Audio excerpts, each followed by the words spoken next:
Hello, my name is Bryce Tubbs. I believe failure is temporary. So, a long time ago, I used to think that failure was static, right?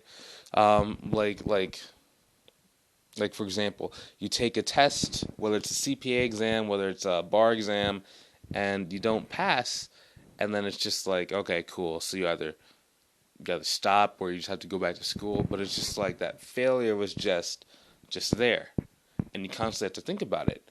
However, nowadays I understand that failure is just temporary. For example, one of the hardest things for me to do was to okay, yeah, even e-commerce, right?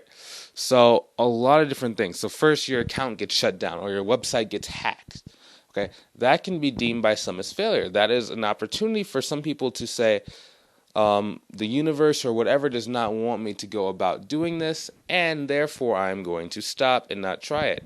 However, for me, that is an opportunity to say, okay, cool. So I learned that people can hack your website if you do not have this application installed inside.